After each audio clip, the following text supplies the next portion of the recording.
문제를 남겨주시면 답은 저희가 찾겠습니다. 대표님들이 처음 사업을 하시는 게 아니고 과거에 이제 아픈 이력이 있으신 거죠. 배우자 명의로 사업을 하는 분들도 있고 뭐 형제자매 명의로 사업을 하는 분들이 계신데, 이분들이 결국에는 신용이 이제 관리가 안 되고 회복이 안 되다 보니까 문제가 됐던 건데, 그러면서 이제 과거에 사업이 좀 어려워지면 압류가 들어오는 경우가 있어요. 네. 그 압류가 안 되는 재산에 대한 목록에 대해서 좀 이야기를 하려고 하고요. 네. 그 중에서 특히 보험에 대해서, 보험에 대해서 이 부분에 대해서 좀 집중적으로 이야기를 해보겠습니다. 압류가 안 되는 재산. 생활에 필수적으로 필요한 것들, 네. 의복, 침구, 네.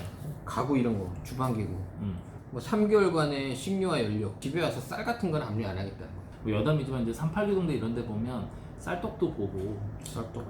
그 다음에 이불장도 열어보고 해요. 그거는 이제 그걸 압류하기 위해서가 아니고, 그렇죠.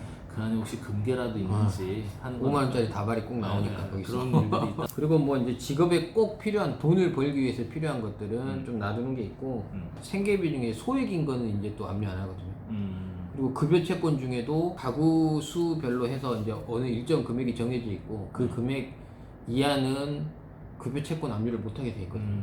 그러니까 돈은 벌어야 되니까. 그럼 오늘의 핵심이 이제 보험인데, 네. 보험은 사실 어떻게 보면 생계 형태와 같이 사람이 그렇죠. 이제 위급한 상황에 이제 치료를 받기 위해서 네. 들어두는 건데, 네. 이것도 압류하는 건 상당히 좀 문제가 있다. 그리고 저희가 이제 이걸 찍는 이유가 네. 이번에 예규가 하나 나왔잖아요. 예규. 사례가 있었던 건데, 그러니까 일정 금액 이하의 보험 자산 같은 거는 압류를 못 하게 돼 있는데, 압류를 해가지고 추심을 해버린 거예요. 네네. 그랬더니 이제 이 납세자가 너무 화가 난 거죠. 이걸 알고 부당이득이다 해서 청구를 해가지고 국세청에서 돈을 돌려받았어요. 그래서 이제 보험 쪽을 보면 사망보험금 중에 1,000만 원 이하의 보험금. 네, 이건 좀 그렇잖아. 그거는 이제 기본적으로 1,000만 원 이하라고 하면 장례비는 치러야 되잖아. 그렇죠. 실비보험. 아, 실비보험은 압류가 안 됩니다. 음. 실비보험. 그 실비보험 비싸지도 않잖아요. 거기에 해지환급금이나 이런 게 있는 게 아니기 때문에 결국에는 치료 못하게 하겠다는 얘기밖에 안 되는 네. 거거든요. 실비보험 외에 네. 치료 및 장애 회복을 위한 보험금 중에 보험금의 2분의 1. 네. 예를 들어서 암 진단금이 그렇죠. 있는데 2천만 원짜리다. 근데 내가 암이 걸렸으면 2천만 원 중에 1,000만 원까지는 1,000만 정도 빼줘야죠. 보장성 보험의 해약 환급금이 150만 원 이하, 그리고 또 만기 환급금이 150만 원 이하도 또 있어요.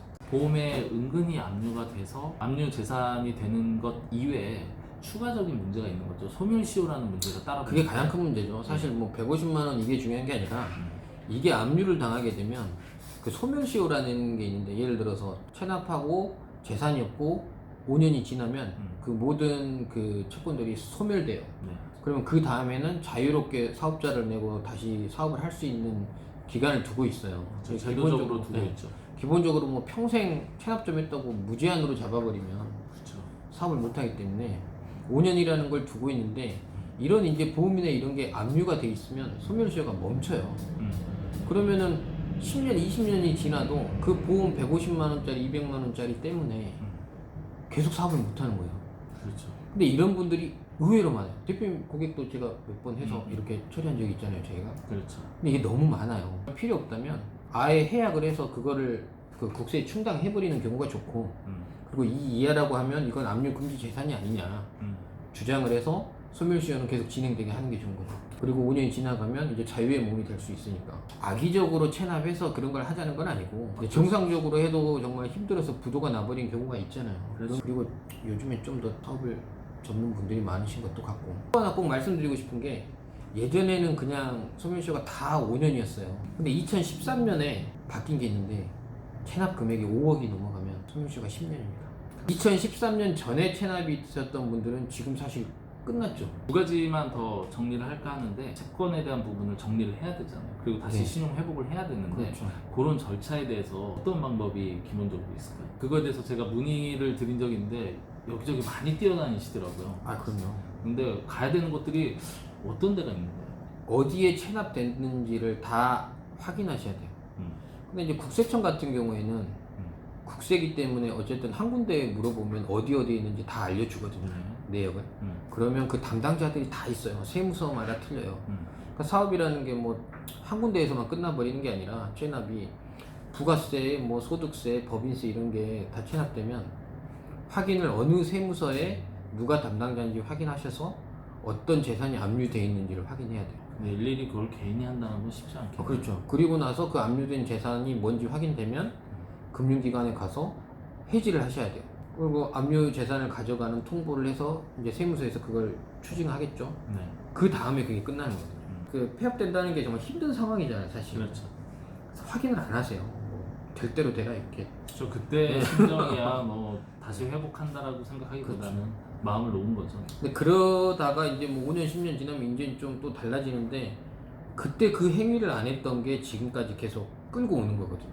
늦었지만 지금이라도 해서 지금이라도 해야죠. 시간을 가지면 소멸시효는 완성이 되는 거죠. 근데 앞으로 5년 후에는 또 할 수 있도록. 네. 그리고 150만 원 이하의 보험금에 대해서 네. 그 국세 압류가 들어와서 그거를 가져간 거에 대해서 부당이득 반환 청구를 할 수 있는데 일단은 그 세무서에 고충 청구라는 게 있어요. 네.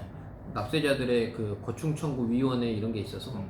일단 고충 청구 서식 같은 걸 넣어서 이제 신청을 하면 웬만하면 이런 거는 다 얘기도 있고 정해져 있는 거라서 아마 세무서에서도 바로 돌려줄 수 있죠. 그러니까 이런 얘기가 2019년 6월에 나왔다는 게 사실은 조금 놀라운데 그리고 이게 세무서에서는 중요한 게 소멸시효가 중단돼 버리면 모든 권리를 잃기 때문에 웬만하면 그걸 잘 안 풀어요. 납세자가 적극적으로 항변하고 요청하지 않으면 네. 정리가 안 되겠죠. 자, 저희가 우선 말씀드린 게 체납이 올바른 행위라는 게 아니고 정당한 법적인 테두리 내에서는 힘들게 체납을 했더라도 권리는 인정받아야 된다. 그렇죠. 네. 회복을 하고 다시 또 사회에서 자기 맡은 바 일을 해서 선순환 구조를 가져가야지 그렇죠. 밝고 건전한 사회가 되지 아, 예, 않겠습니까? 맞습니다. 밝고 건전한 사회.